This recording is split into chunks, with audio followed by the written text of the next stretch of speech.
भारत का UPI world famous है। Reason है कि एक ही क्लिक में सेंडर पेमेंट कर सकता है और रिसीवर रियल टाइम में रिसीव कर सकता है। अब आरबीआई की तैयारी इंटरनेट बैंकिंग में बड़ा बदलाव लाने की है और इसके लिए इंटरनेट बैंकिंग में इंटरऑपरेबल पेमेंट सिस्टम लाया जाएगा। ये सिस्टम क्या है, कैसे इससे यूजर्स को फायदा होगा, डिटेल में समझते हैं। आरबीआई गवर्नर शक्तिकांत दास ने सोमवार को कहा कि इंटरनेट बैंकिंग के लिए आईपीएस को इसी साल लागू किया जाएगा। NPCI Bharat bill pay limited को इंटरऑपरेबल सिस्टम को लागू करने की मंजूरी मिल चुकी है। अब आगे बढ़ने से पहले समझते हैं कि अभी क्या कुछ दिक्कतें हैं जिसकी वजह से बदलाव लाया जा रहा है।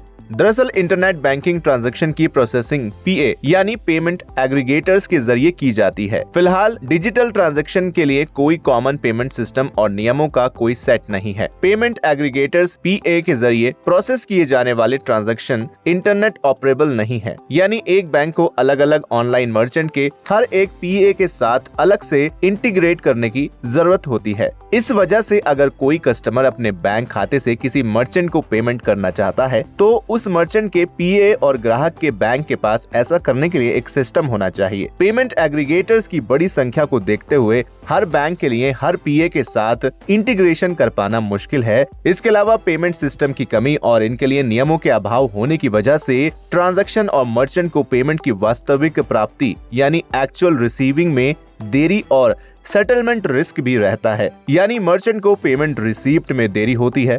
इंटरनेट ऑपरेबल सिस्टम आने से सेटलमेंट का रिस्क भी कम किया जा सकेगा। अब आता है कि इंटरऑपरेबिलिटी इंटरनेट बैंकिंग क्या है।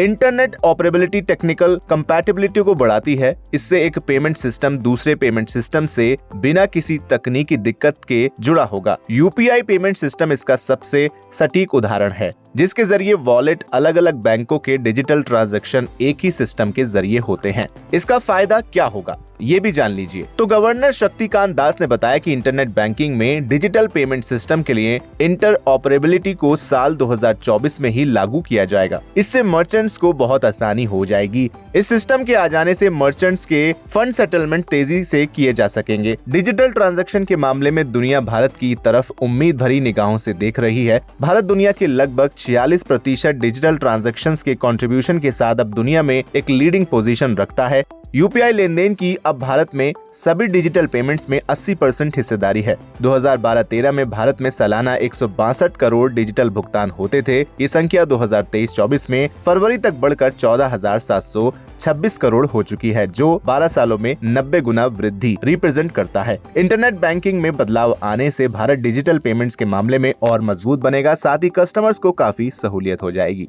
वीडियो में बस इतना ही। इस कदम के बारे में आपका क्या कहना है, कमेंट करके जरूर बताएं। अगर वीडियो को फेसबुक पर देख रहे हैं तो फेसबुक पेज को लाइक करें। यूट्यूब पर देख रहे हैं तो गुड रिटर्न्स के चैनल को सब्सक्राइब करना बिल्कुल ना भूलें।